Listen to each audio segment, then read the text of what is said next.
मैया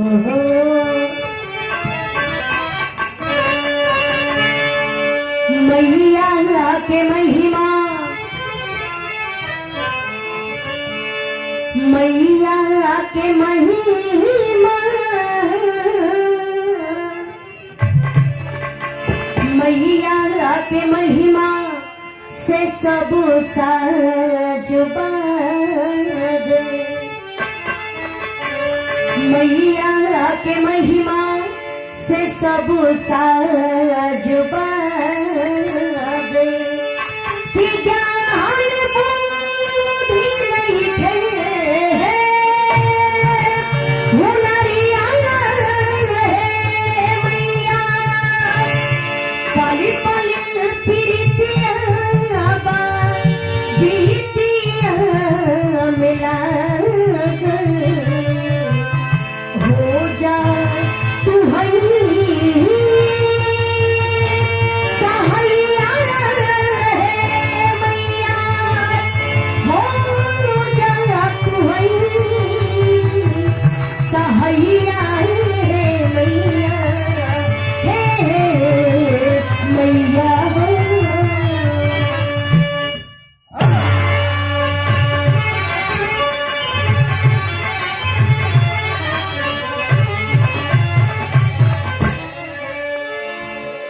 सबसे पहले ऐतिहासिक धरती को नमन करते हुए, प्रणाम करते हुए, जैसे कि हम सभी लोग जानते हैं, जो बिरहा के बड़े ही शानदार, बड़े ही खूबसूरत गायक कलाकार हैं। बिरहा जगत में जेकर एक अलग पहचान बा, एक अलग क्वालिटी बा। परम आदरणीय, परम सम्मानित प्रमोद लाल यादव जी, उनका मैं अपने मंच की ओर से बहुत बहुत स्वागत करती हूँ, सम्मान करती हूँ। जिनके दादी जी के आज अंत्येष्टि में हम सभी कलाकार उपस्थित हुए।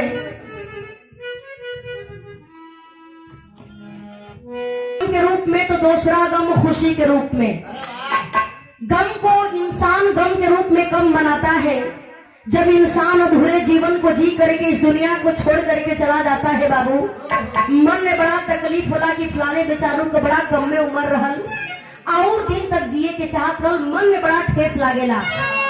लेकिन आज हमारी माता जी के अंत्येष्टि में हम सभी लोग उपस्थित हुए, क्योंकि प्रमोद लाल यादव जी के दादी जी 120 वर्ष अपने पूरे जीवन को जी हैं। 120 वर्ष अपने जीवन को जी करके और अपने परिवार के बगिया को सजा करके, सवार करके हमारे बीच से गई हैं। और आज उनके 13वें में शानदार कार्यक्रम हम लोग मनाने का काम कर रहे हैं। ब्रह्मभोज का कार्यक्रम चल रहा है। मैं बहुत बहुत स्वागत करती हूँ, प्रभु से विनती करती हूँ, प्रार्थना करती हूँ, माता जी की आत्मा कहीं भी हो, मालिक उनका आत्मा के शांति प्रदान करेंगे, हमारे दिल से कामना बा। और हमारे मंच पर अंचासीन बिरहा जगत के बड़े ही शानदार शानदार कलाकार हमारे बीच में आए हुए हैं। बनारस के ऐतिहासिक धरती से चल करके आए हुए परम आदरणीय उपेंद्र लाल यादव जी, आपका बहुत बहुत सम्मान है। और अंसार अहमद जी, जो बड़े ही सुंदर कलाकार हैं, आपका बहुत सम्मान है। और हमारे गुरुतुल्य परम आदरणीय बालचंद्र यादव जी, उनका बहुत सम्मान है। और जितने भी हमारे बीच में हमारे गुरुजन, हमारे कलाकार बैठे हैं, लेकिन समय का बड़ा पाबंदी बा, यदि सबका नाम ना लिया पाओ थोड़ा आप लोग क्षमा करिए। हम बहुत बहुत हम सम्मान करते हैं आप सभी लोगों का। हमारे गुरुतुल्य मंच पर कवि हृदय सभी लोग बैठे हैं, आप लोगों का भी बहुत बहुत सम्मान है, स्वागत है। और बड़ी सुंदर सुंदर हमारी बड़ी बहनें भी हमारे बीच में आई हुई हैं, बड़ी सुंदर आप लोगों की गायकी है। मैं बहुत बहुत आप सभी लोगों का सम्मान करती हूँ, स्वागत करती हूँ, बहुत बहुत धन्यवाद। लेकिन गौर करेंगे, समय सबके बराबर मिलने के चाहिए। और सभी लोग हमारे अग्रज हैं, सभी लोगों का बहुत बहुत सम्मान करती हूँ, स्वागत करती हूँ। और हम चाहते हैं, और मैं चाहती हूँ कि थोड़ा सबके सम्मान में आप लोग जोरदार ताली बजा करके सम्मान कर दें। क्या बात।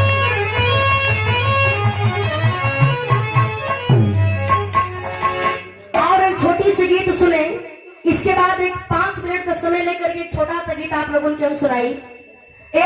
मूड मिजाज थोड़ा हरियर होकर बड़ा जरूरी हो कि भाई लोग कपड़े से चिल्लात रहना कि नहीं उपेंद्र लाल को होली होके की चाहिए, अंशिका तुम्हार होली होके की चाहिए।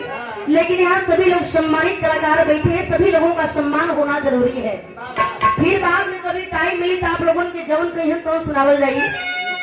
कैसे मास्टर साहब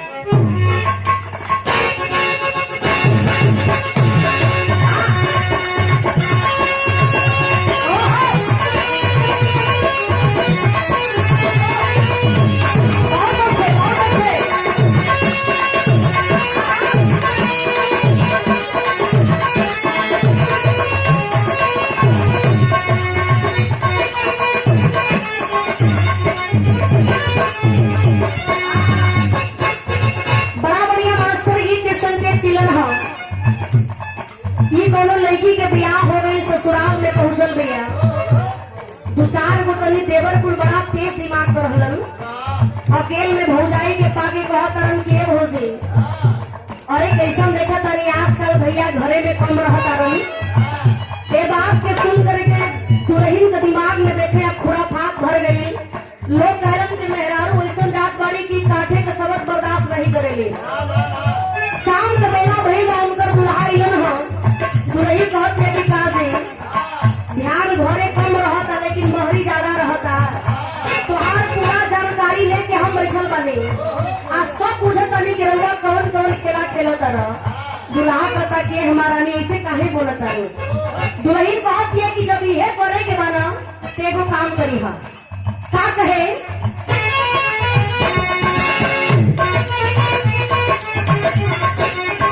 बताओ दिया कहे दिहना सब पिया के रहना चाहते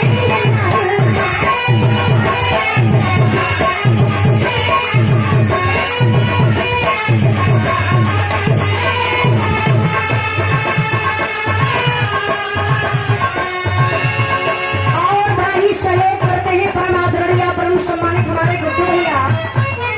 कहीं भी कार्यक्रम में रहना चाहते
हो गई हो। इनकर एगो कैसेट आई बात कि हमारा दनवो ना भूजे गुड़िया गुजरी। बहुत बहुत धन्यवाद। क्या बात है, जैसा नाम वैसा काम। बहुत रुपया से सम्मान किया गया। मैं बहुत बहुत स्वागत करती हूँ। बहुत बहुत धन्यवाद।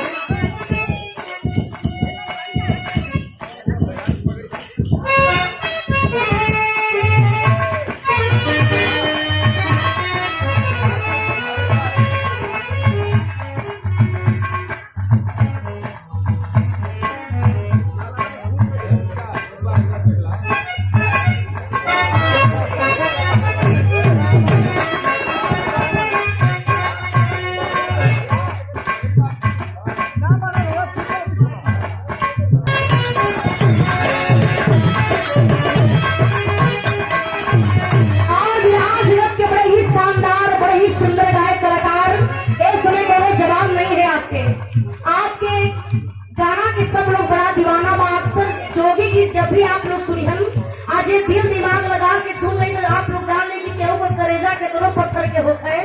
एक बार आंख से आंसू जरूर आ जाला। बड़ी ही सुंदर कलाकार परम आदरणीय प्रमोद लाल यादव जी के द्वारा हमें सम्मान किया गया। सुंदर पुष्पहार दे करके 500 रुपया दे करके मैं बहुत बहुत स्वागत करती हूँ, सम्मान करती हूँ। और माँ सरस्वती आपकी कला में चार चांद लगावे ये हमारे दिल से कामना बा। बहुत बहुत धन्यवाद। बहुत बहुत स्वागत। एक बार दिल पे सुकून खरीदा, एक बार दिल पे सुकून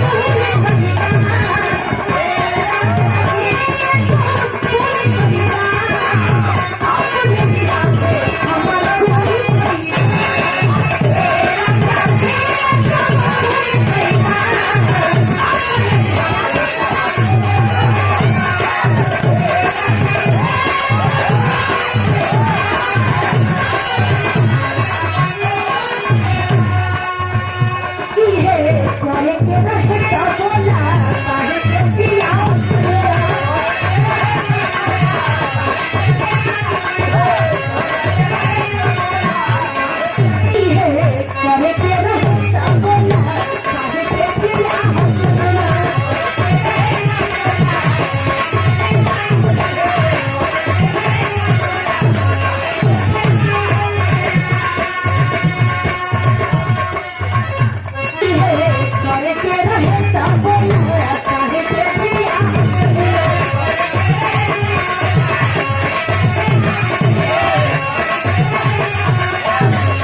इसके बाद